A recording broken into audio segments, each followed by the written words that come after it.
Baby is down for a nap. Big brothers are at a friend's house having a great time. And mom is on the treadmill. It is 11:10. It's almost noon, friends. And I'm doing it. I am getting a walk in. This is day 5 for me of rucking. So I'm wearing a backpack with weights in it, and I'm walking on my treadmill. I am rucking, and I actually am loving it. I love walking, but I wanted to get a little bit more out of it. So my husband helped me make it happen. He found me one of his backpacks of his 30 that he owns, because he's really into outdoors and gear that goes with that. So this one we strapped 2 5-pound weights on the inside. And I think I'm carrying about 18 pounds total today. Feels good. Like my back feels it after. And I love that. Trying to strengthen my core by doing what else I love, which is walking. So I'm habit stacking, if you will. But I really wanted to share my journey of health and body image with you today. I am really just striving to love myself, my body in particular, no matter where I'm at. And while trying to achieve and accomplish my goals at the same time, not shaming myself for being the weight I'm at, and wishing and hoping and thinking I'll be happy and content when I finally drop the 40 pounds. But loving myself exactly where I am and truly trying to believe there's nothing wrong with me in my curvier, heavier body. And it's a journey, and some days are easier than others. But I'm going to take you back with me to 14-year-old Brynne in middle school. And I started my first diet. I don't even remember. I think it was low carb or no carb. That was kind of a thing back in the early 2000s. And I just remember I would take the same lunch to school every day. I would take 6 slices of cucumber with a half a peanut butter and jelly sandwich and a fruit cup. And that was my lunch every day. And I don't know what size I was before. From 7th grade to 8th grade, this all happened. And I think I got down to a size 2 or a size 4. And that was crazy. It was only that size for probably that year. And even at the time, I didn't realize how significant that was for dieting standards, to be that small, whatever. And what an impact that would maybe have on me in the future.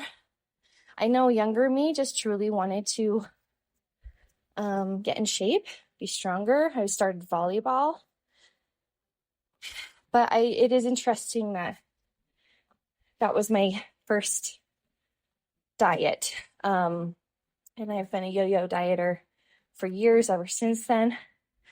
Always feeling like I needed to be way less, be a certain size.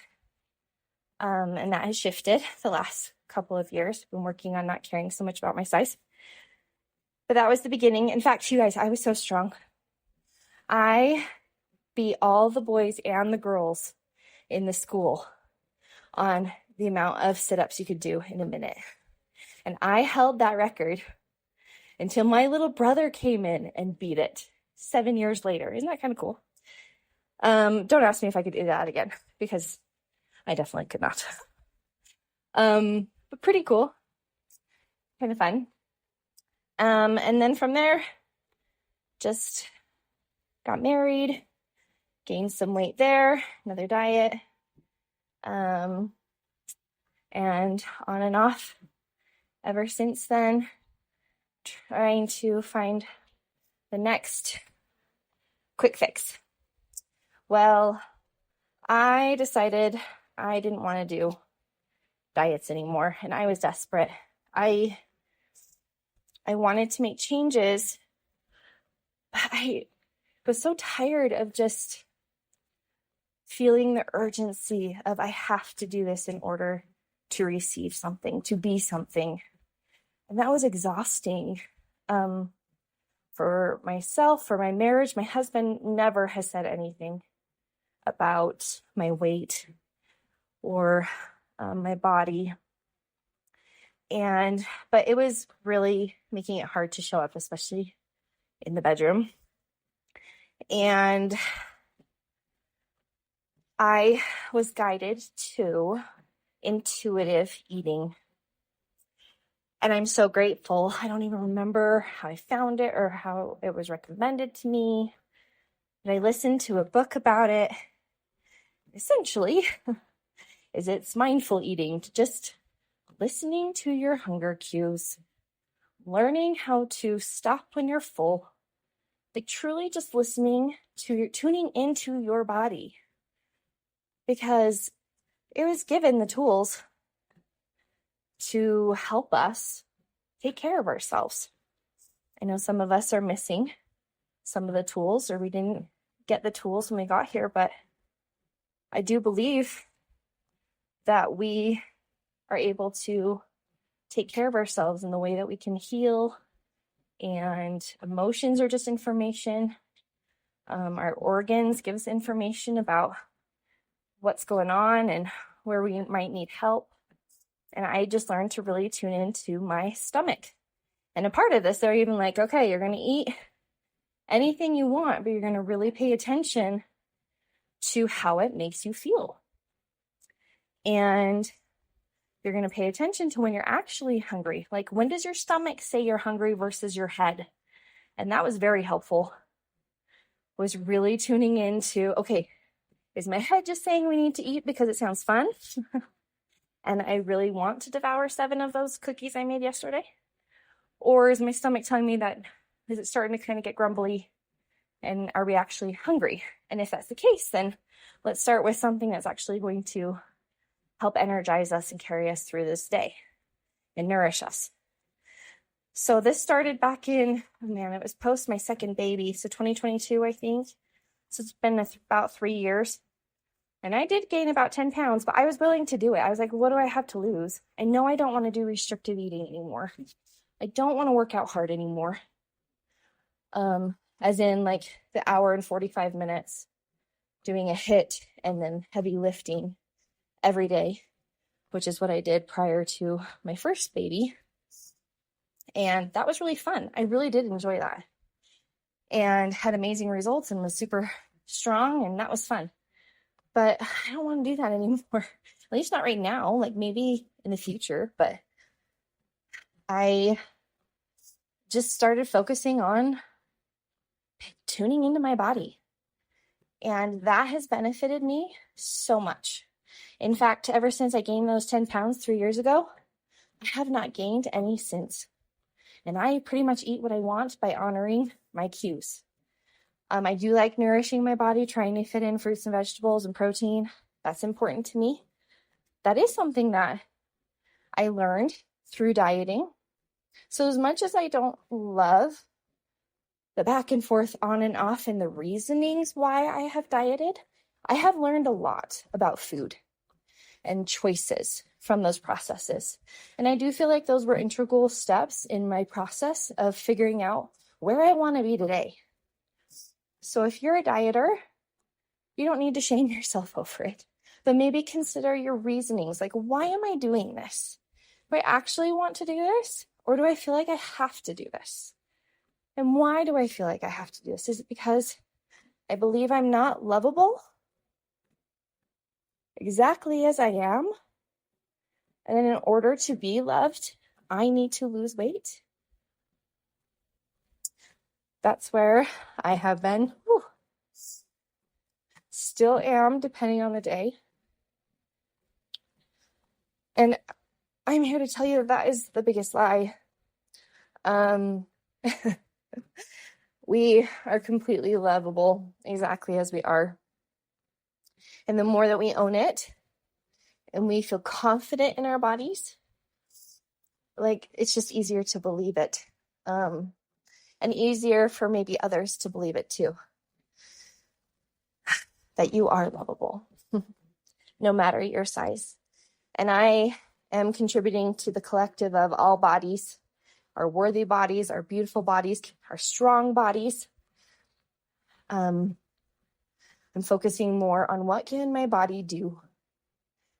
And as I've gotten more clear on the life I want to live, that has helped determine what I want my body to be able to do for me. So for me, I really value hiking and swimming and kayaking and camping and running around with my kids and going down water slides and walking around a theme park from 8 a.m. to midnight.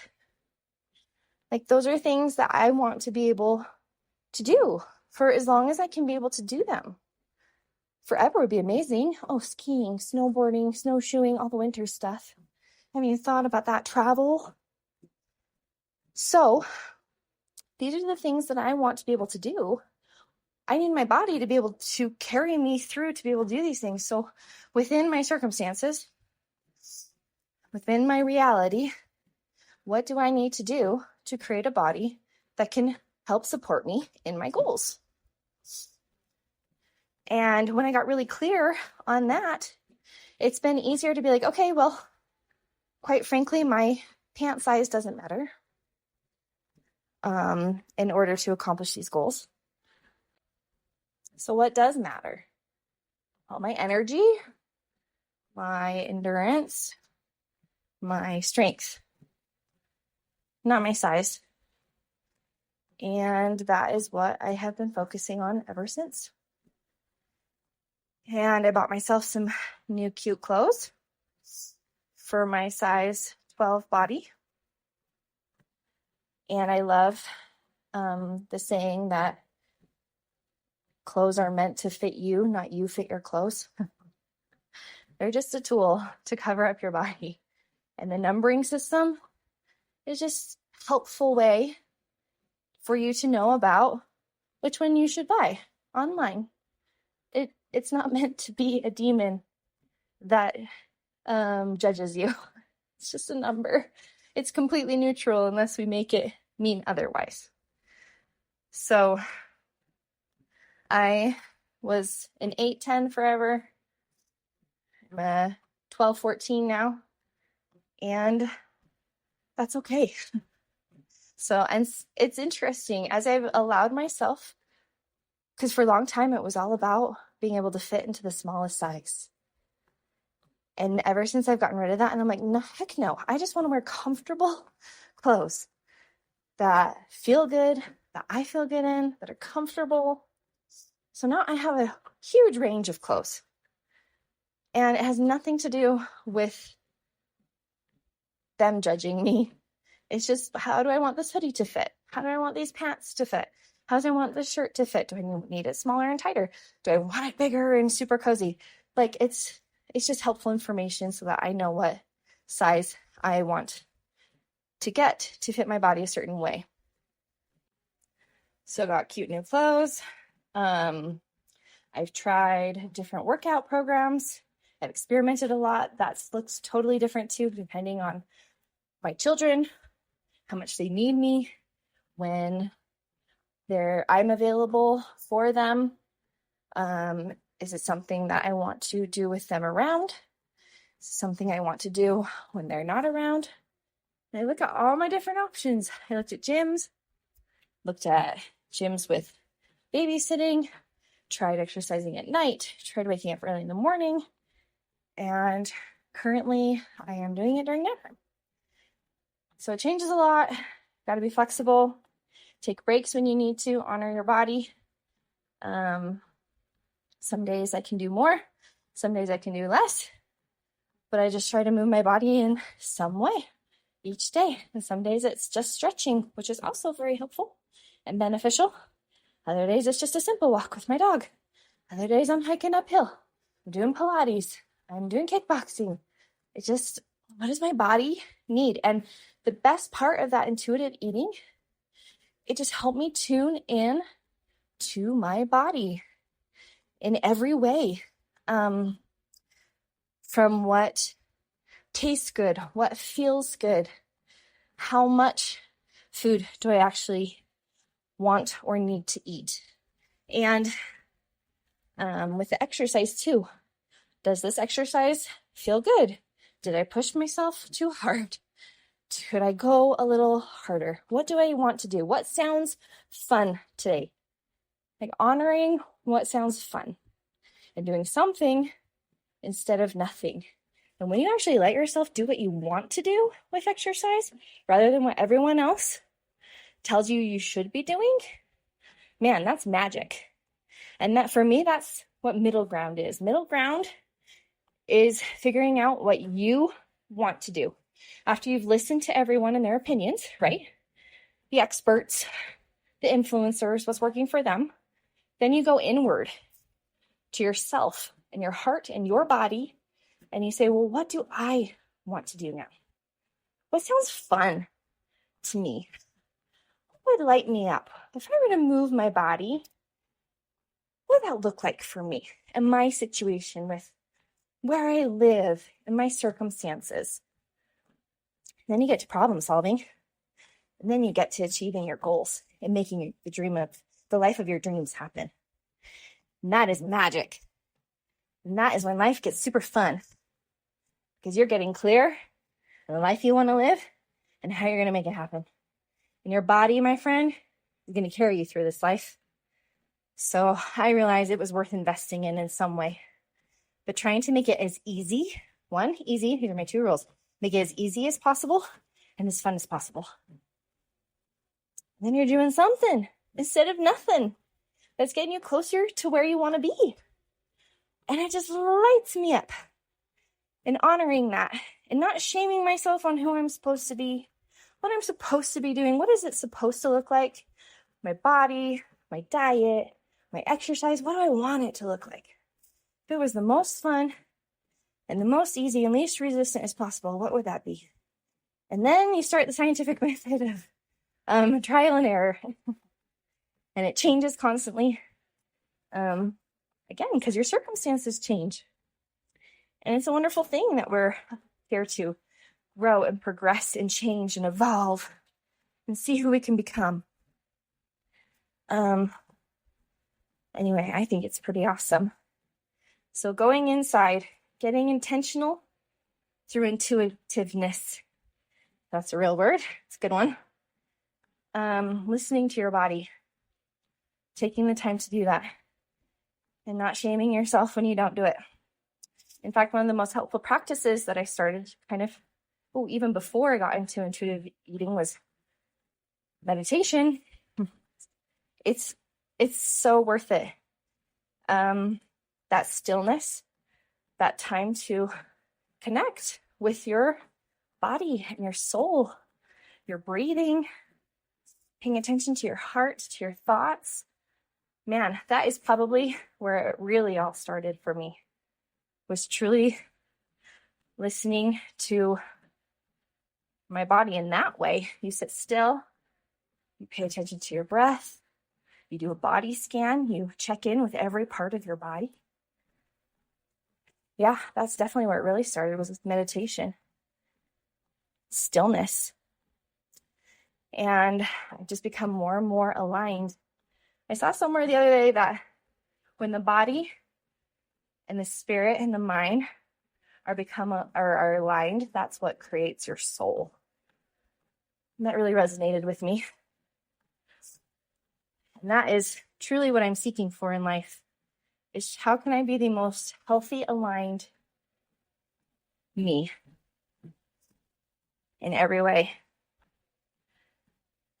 and make it as fun and easy as possible, and less shame and judgment and way more love. Let love guide you in everything. Bodies are amazing.